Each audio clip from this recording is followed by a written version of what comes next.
My name is Kristen Anderson, and I'm on the school library track. I'm about halfway through the program, and most recently I was a preschool teacher and ESL tutor. I still do the tutoring on the side, but I stay pretty busy with this program and my three children who are 13, 7, and 1. And my husband and I live in downtown Columbia, and we also have two pets, a dog named Cusie and a cat named Star. And I like to read, go on walks, and just hang out with my friends and family. The story I want to tell today is the story of the time I saved several lives. And this story happened a long time ago. Don't worry about how long, because it was my freshman year of college. And we were at an acquaintance's house, my friends and I, to watch a movie. And he had a pet snake. He also had a lot of little dwarf hamsters that he bred and raised for the purposes of feeding that snake.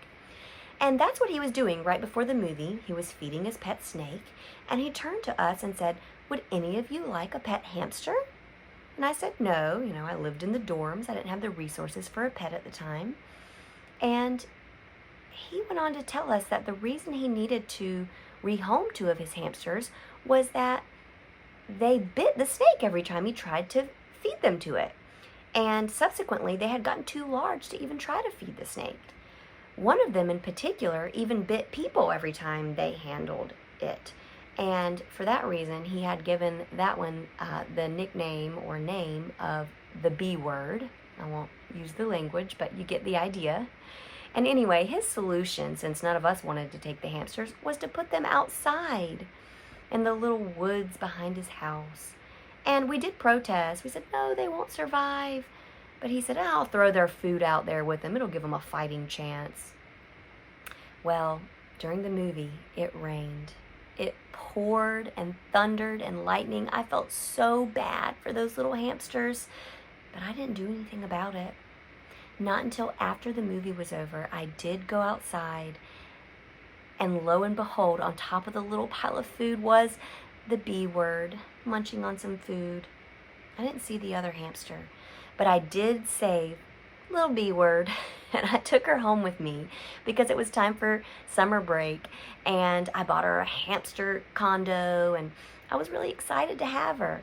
Our family was going on our beach trip that week, so I left her with the little neighbor girl. When I came back from our beach vacation, I was the proud owner of 9 dwarf hamsters. The bee was pregnant, and she had had 8 little dwarf hamster babies while I was gone. So it was actually pretty fun. I was able to rehome all those little hamsters, and I kind of felt like it was the best thing I ever did, saving all those lives. Sorry, kids. I was always pretty proud of myself for doing that, although I did never get over the fact that I wasn't able to save the other hamster, who was probably their dad, and I'll still never get over the fact that those poor little babies had to grow up never meeting their father. Thanks for listening to my story. It's nice to meet you all.